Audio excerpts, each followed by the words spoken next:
সাবেক মন্ত্রী ও শিক্ষা মন্ত্রণালয় সম্পর্কিত স্থায়ী কমিটির সাবেক সভাপতি এবং স্বনামধন্য বিদ্যাপীঠ প্রাণহরি আমিন একাডেমির প্রতিষ্ঠাতা সদস্য প্রয়াত বীর মুক্তিযোদ্ধা ডাক্তার মোহাম্মদ আফসারুল আমিনের প্রথম মৃত্যুবার্ষিকী উপলক্ষে আলোচনা সভা, দোয়া ও মোনাজাত অনুষ্ঠিত হয়েছে।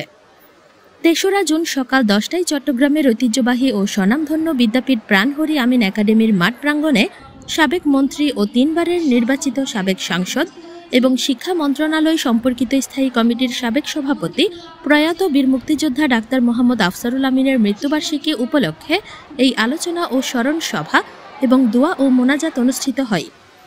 এতে বিদ্যালয়ের সিনিয়র শিক্ষিকা নাসিমা সুলতানার সঞ্চালনায় বিদ্যালয় পরিচালনা কমিটির সভাপতি আরশাদুল আমিনের সভাপতিত্বে প্রধান অতিথি হিসেবে উপস্থিত ছিলেন সিডিএর নবনিযুক্ত চেয়ারম্যান বীর মুক্তিযোদ্ধা মোহাম্মদ ইউনুস। আলোচক হিসেবে উপস্থিত ছিলেন চট্টগ্রাম বিশ্ববিদ্যালয়ের সাবেক registrar professor doctor Mohammad Shah Alam, Chittagong জেলা ক্রীড়া সংস্থা CJKS এর কাউন্সিলর মোহাম্মদ ফরিদ আহমদ। উপস্থিত ছিলেন বিদ্যালয়ের প্রধান শিক্ষক AKM নেওয়াজ, প্রয়াত সাবেক মন্ত্রী ডাক্তার আফসারুল আমিনের সহধর্মিনী ডাক্তার কামরুন নাহার মায়া ও তার বড় ছেলে ডাক্তার ফয়সাল আমিন, স্বাধীনতা চিকিৎসক পরিষদের সাধারণ সম্পাদক ডাক্তার আরিফুল আমিন, চসিক 12 নং ওয়ার্ড কাউন্সিলর মোহাম্মদ নুরুল আমিন, 26 নং ward councillor lion Mohammad Ilias, বিদ্যালয়ের প্রাক্তন শিক্ষার্থী পরিষদের সহসভাপতি SM জাহিদ চৌধুরী, সহসভাপতি ওহিদুল আমিন, সহসভাপতি মনির চৌধুরী, সাবেক দাতা সদস্য ও সাবেক word councillor lion Mohammad Hossain, সাবেক ছাত্রনেতা মোহাম্মদ সাইফুল ইসলাম, বিদ্যালয় পরিচালনা কমিটির অভিভাবক প্রতিনিধি সদস্য দিদারুল ফেরদৌস, বিদ্যালয় পরিচালনা কমিটির অভিভাবক প্রতিনিধি সদস্য মোহাম্মদ মাসুদ সাদেকুর রহমান টিপু, আবেদ মনসুর চৌধুরী, শামসুদ্দৌলা চৌধুরী এবং স্থানীয় প্রমুখ নেতৃবৃন্দ সহ বিদ্যালয়ের ছাত্র, শিক্ষক ও অভিভাবকেরা উপস্থিত ছিলেন। এদিন পবিত্র কোরআন ও গীতা পাঠের মধ্য দিয়ে সভার সূচনা করা হয়। পরে বক্তৃতায় কৃতজ্ঞতা জ্ঞাপন করেন প্রাণহরি আমিন একাডেমির প্রধান শিক্ষক AKM নেওয়াজ। যুগে যুগে এমন সব ব্যক্তিত্বের আগমন ঘটেছে যাদের হাত ধরে মানবতার মুক্তির সনদ রচিত হয়েছে। যুগের পর যুগ এইসব ক্ষণজন্মা মানুষ রাষ্ট্রের তথা সমাজে সকলের পথ নির্দেশক হয়ে কাজ করেছে। চট্টগ্রামের দক্ষিণ কাশরী নামক এই ছোট গ্রামে যার নাম অঙ্গাঙ্গিভাবে জড়িত, তিনি আর কেউ নন, তিনি হলেন আমাদের পথ নির্দেশক মরহুম জনাব ডাক্তার মোহাম্মদ আফসারুল আমিন। 1991 সালে প্রলয়ঙ্কারী ঘূর্ণিঝড়ে তিনি আরেকবার প্রমাণ করেছিলেন দক্ষিণ কাট্টরের মানুষের তিনি অতি আপনজন। এদিন বক্তারা মরহুমের বিভিন্ন সময়ের অতীত কর্মকাণ্ডের স্মৃতিচারণ করেন এবং তার বিদেহী আত্মার মাগফিরাত কামনা সহ আত্মার শান্তি কামনায় দোয়া মোনাজাত করেন। আমি সব স্টুডেন্টকে বলবো ওনাদের পরিবারের প্রতি আমরা কৃতজ্ঞতা প্রকাশ করি। ওনাদের কারণেই primary school, high school, college, masters পর্যন্ত হচ্ছে। আরও ওনাদের অনেক প্ল্যান আছে প্রবাবলি, সো ওগুলোও হবে। আবারও বলছি, সবাই আমরা ওনার জন্য দোয়া করি, ওনার পরিবারের জন্য দোয়া করি, ওনারা যেন এই কষ্টটাকে ওভারকাম করতে পারেন এবং উনি যেন আল্লাহ ওনাকে বেহেশত নসিব করেন। এই অত্র এলাকার আজকের যে উন্নয়ন, এই উন্নয়নের চাবিকাঠি ওনার হাতে ছিল। আপনাদেরকে বলবো ওনার জন্য দোয়া করবেন, উনি যেন জান্নাতবাসী হয়। আমার ভাতিজা ফয়সাল আমিনও আছেন আমাদের সাথে। তো আমরা যাতে আগামীতে স্কুল, কলেজ, মাদ্রাসা এবং এই যে প্রাইমারি স্কুলগুলি যাতে তারা সুন্দরভাবে পরিচালনা করতে পারি। তোমরা ডাক্তার আফসারুল আমিন সাহেবকে সামনে থেকে কতজন দেখেছো? হাত নামাও। ধন্যবাদ। তোমরা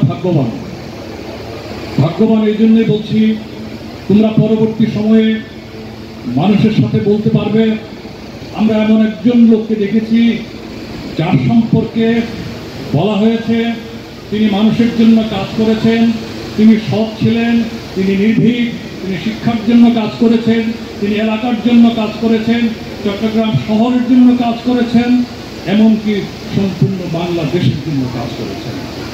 আজকে আমি সিডিএ চেয়ারম্যান, কিন্তু যার অনুপ্রেরণায় আমি কারাগার থেকে পরীক্ষা দিয়েছি, যার অনুপ্রেরণায় সবসময় রাজপথ আমি কামাতাম, যার অনুপ্রেরণায় আমি মানুষকে ভালোবাসতে শিখেছিলাম, যার অনুপ্রেরণায় আমি চট্টগ্রামবাসীকে ভালোবাসতে শিখেছিলাম, সেই আফসার ভাই আজ আমাদের মাঝে নাই, ওটা আল্লাহর কাছে চলে গিয়েছে।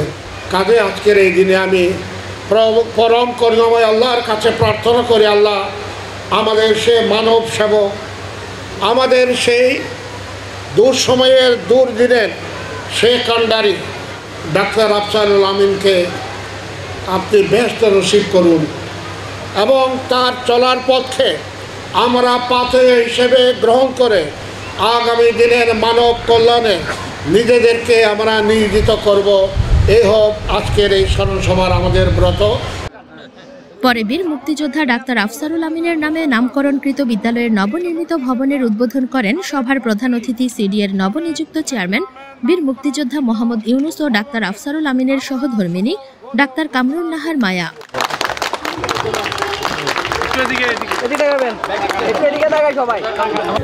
আমাদের সমাজে অনেক মন্ত্রী আছে, এমপি আছে, রাজনীতিবিদ আছে, অনেক ধনী বিত্তবান আছে, কিন্তু সত্যিকারে চিত্তবান মানবিক নেতার অভাব রয়েছে। ডাক্তার আফসারুল আমিন পারিবারিক সূত্রে ওনারা দানবীর ছিলেন। ওনার বাবা ডক্টর ফজল আমিন সাহেব উনি মানুষকে সেবা করে শিক্ষা জগতে এখনও অমর হয়ে আছেন। আজকে উনি নাই, কিন্তু ওনার যে মানব প্রেম, মানবতার যে সেবা, এই সেবার বিনিময় উনি কবরের মধ্যে পাচ্ছেন। এ সময় ডাক্তার আফসারুল আমিনের রেখে যাওয়া কাজ সম্পূর্ণ করতে গিয়ে তার শূন্যতা প্রতি মুহূর্তে অনুভব করেন বলে জানান তার সহধর্মিণী ডাক্তার কামরুন নাহার মায়া ও তার বড় সন্তান ডাক্তার ফয়সাল আমিন। ও তো একজন শিক্ষার অনুরাগী ছিল এবং আমার এই যে কলেজ, আমার বিয়ের 1 বছর পরে সেই কলেজটা প্রতিষ্ঠা করে। এই স্কুলটা আমার শ্বশুর করে গেছেন, ওর বাবা, এবং সারা জীবন যতদিন সে বেঁচে ছিল ওর রক্তের সাথে ছিল এই স্কুলে, মানে ওইটার মা বাবার মতন, ওর সন্তানের মতন সে স্কুলটাকে সে দেখতো, এটার ভালো মন্দ যা কিছু সব কিছুই। এবং আমরাও এটার জন্য খুবই গৌরবান্বিত মনে করি নিজেকে। এই স্কুল, এই কলেজ, আমাদের এই প্রতিষ্ঠান সব কিছু মিলে অবশ্যই আজকে তাকে খুব মিস করছি। বা ঢাকায় থাকলে সে আধা ঘন্টার জন্য অফিস যেতে পারবে, তার কাজটা সে করতে পারবে, সে চেষ্টা করতো সুস্থ হলে সে অফিস করার। তো এটা একটা বড় জিনিস আমার জন্য শিক্ষা, যে অসুস্থ ছিল, সে ক্যান্সার লাস্ট স্টেজ, চলতে খবর হয়, কিন্তু সে হুইল চেয়ারে করে হলেও সে অফিসে গেছে, দায়িত্বে কখনো অবহেলা করে না। মানে সে 4 দিন অসুস্থ থাকলেও এই কোভিডের সময় হইলেও তার এলাকার কাজ কিন্তু সে করে গেছে। চেষ্টা করবো বাবার পথে হাঁটার। তাদের সময় রাজনীতি এক ধরনের ছিল, এখন এক ধরনের, ইকোনমিক ব্যবস্থা এক ধরনের ছিল, এখন আরেক ধরনের। হচ্ছে আমরা চেষ্টা করবো যেন তার নামটা আমরা ধরে রাখতে পারি, দাদার নাম ধরে রাখতে পারি, আমাদের ফ্যামিলি একটা ঐতিহ্য আছে। পরে দোয়া ও মোনাজাতের মাধ্যমে সভার সমাপ্তি হয়। আল্লাহ বিষয়টা আমরা সকলে যার পথে হাত তুলেছি, আল্লাহ আমাদের প্রাণ প্রিয় অভিভাবক আল্লাহ মরহুম ডাক্তার আফসারুল সাহেব, আল্লাহ তার হায়াতের সমস্ত গুনাহ মাফ করে দিন, আল্লাহ তার কবরকে জান্নাতুল ফিরদাউসের বাগান বানিয়ে দিন, আল্লাহ তার দাদান মরহুম মনসুর আল্লাহ ফজল আমিন সাহেবের গুনাহ মাফ করে দিন। চট্টগ্রাম হতে মোহাম্মদ কাদেরের ক্যামেরায় জয় চৌধুরীর পাঠানো তথ্যচিত্রে নিউজ ডেস্ক, স্বাধীনতা 71।